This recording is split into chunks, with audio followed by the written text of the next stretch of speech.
2, 1. We're live. What's up, everybody? This is Coach Stokes. Stokes House Boxing Academy. You gotta stay ready so you ain't worried about getting ready. And we definitely are staying ready with today's very special guest. I'm gonna let you know the tale of the tape on this young man. He's born in Washington, D.C., but he's raised in Alexandria, Virginia. He's a two-time USA Elite National Champion, 2017 World Championship bronze medalist, 2014 JO National Champion and Outstanding Fighter.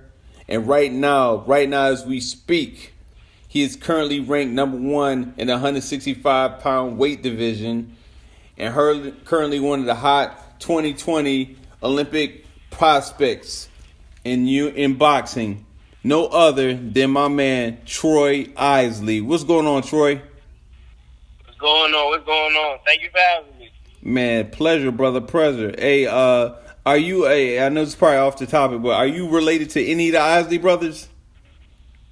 Nah. I actually don't know, but I guess not. I don't really know. Okay, all right. I thought you. Do you know who the Isley brothers are? Yeah.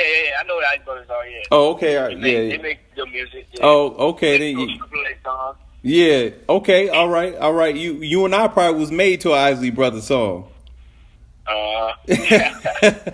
Hey, Troy, man. Let everybody know who you are, where you come from, and how you got into boxing. Well, I was born in Washington, D.C. When I was a baby, we moved to Alexandria, so I wasn't really, so I didn't really get to. I didn't really know a lot. So, but we moved to Alexandria. As growing up in Alexandria, I got into a lot of fights in school, and I got a lot of fights at the recreation center. My boxing gym is actually at a recreation center. So one day I got into a fight at a recreation center, and they actually walked me to the boxing gym. And coach, they talked to Coach K, and they were like, "K, this guy's always getting in a fight. Can you do something with him?" So I actually didn't want to box. I was a football player. I played football for 3 years before that. And so my coach, he just sat me down. I didn't box that whole day. He just sat me down. And my dad picked me up. He's like, "Yo, you want to try it out?" I was like, "Sure, I'll try it out." But at first, I did not like boxing at first. I hated it. I did not like it. I didn't like the running, all the exercising and all that other stuff. I didn't like it. There was no off season this year round, so you don't have time to be a kid, really. You got to always, be on top of your game. Mm-hmm. So I didn't really like that. I still wanted to be a kid at the time. But, once I started doing good, my self-esteem started to get up. I was like, actually, I can do this thing. So I stopped playing football, and I just stuck with boxing since I was 8 years old. I've been boxing ever since. Troy, I want to ask you this because you, like a lot of fighters, say, boxing, I hear how they say, boxing was horrific or it was really rough. I didn't like it, but then at the end of the day, man, I feel like boxing chose you. We don't choose boxing, but boxing choose us. I want to ask you this, little brother, is when did you feel like you fell in love with boxing? Do you remember the day? You said when did I feel like what? You fell in love with boxing.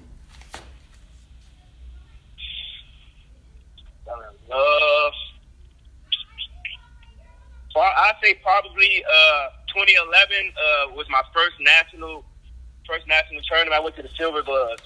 That's where I waited all the way to the final, lost in the finals. Both fights are on YouTube. That's when I actually fell in love with boxing.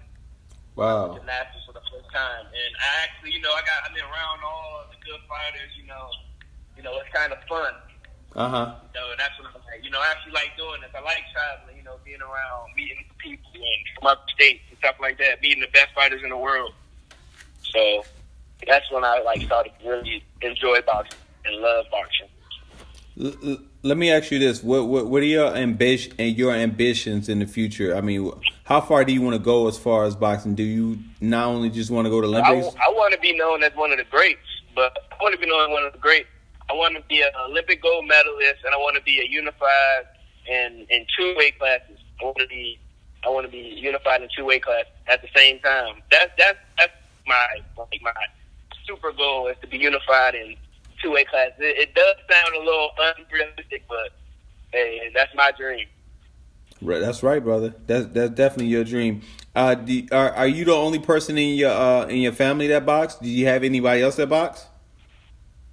My dad boxed a little bit when he was older, when he was younger, and my oldest brother actually boxed. I went to one of his fights. My oldest brother boxed. That's actually the first time I got to see boxing was at his fight. I was like 6 years old. Oh wow. Okay. So it was actually kind of meant for you to stumble upon boxing, anyways. Uh huh. Wow. So let me ask you this. You got three fighters in three different categories when it comes to offense, defense, and let's say smartness, intelligence. Who is your favorite fighter when it comes to offense, defense, and ring generalship, smartness? You, well, I say Floyd has all those. Andre Ward has all those. But I like I like Canelo offensively. Defensively, I like Floyd because he doesn't get touched. It's hard to hit him. I like Floyd. And ring generalship, I like Floyd, but I also like Andre Ward. Wow. Wow. Is are those guys? I take it that you've taken a little bit of something from everybody and put some inside of your pot when it comes to boxing. Mm-hmm. Okay. So let me ask you this. I want Actually, to, huh? Shakur actually, told me to look at Andre Ward.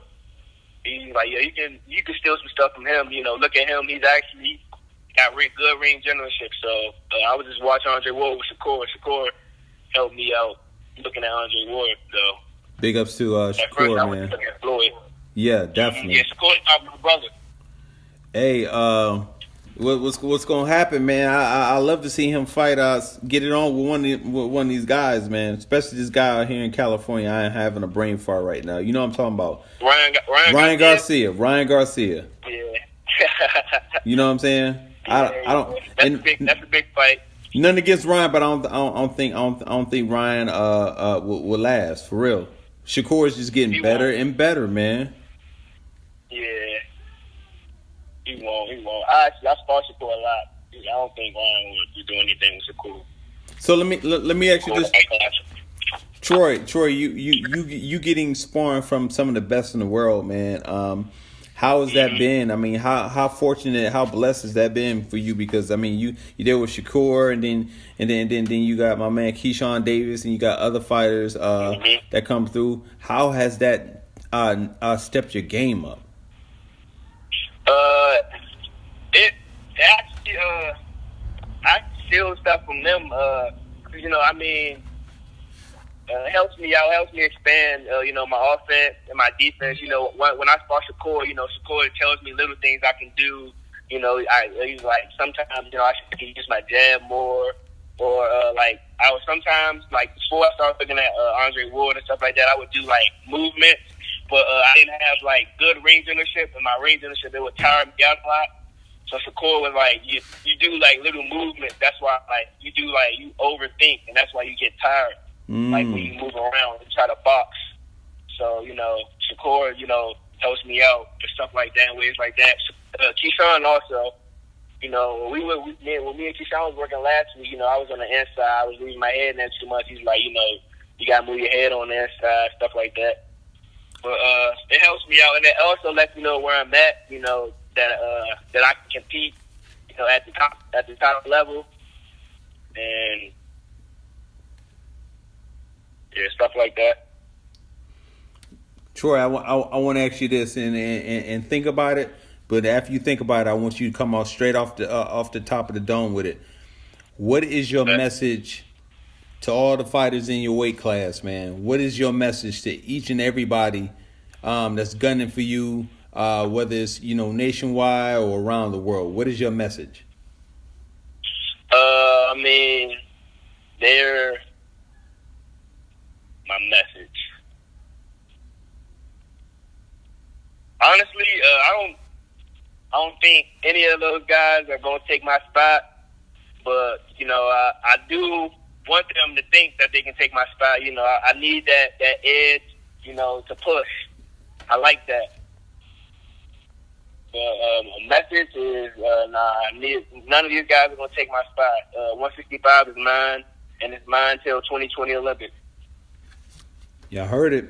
This brother is going hard, and I've seen him fight, and he's definitely the truth. He definitely is the future. What do you got planned coming up? I know you say you're about to get ready and fight internationally, correct? Yeah, we getting ready to fight in the Netherlands. And actually, we got nationals next month, so I'm after to repeat again for the third time in December, and then after that, we got WSBs, and we got World Championships again next year. We got Pan Am, so next year is a pretty big year, and all those tournaments are Olympic qualifiers. So I won't have to do trials if I win all those. I won't have to go to the trials if I win, you know, qualifiers. I mean, if I win Worlds or Pan Ams, right, or WSB.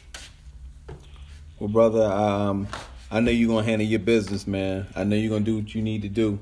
So go ahead and handle your business. One last thing is, what is your social media handles for anyone that would like to get in contact with you?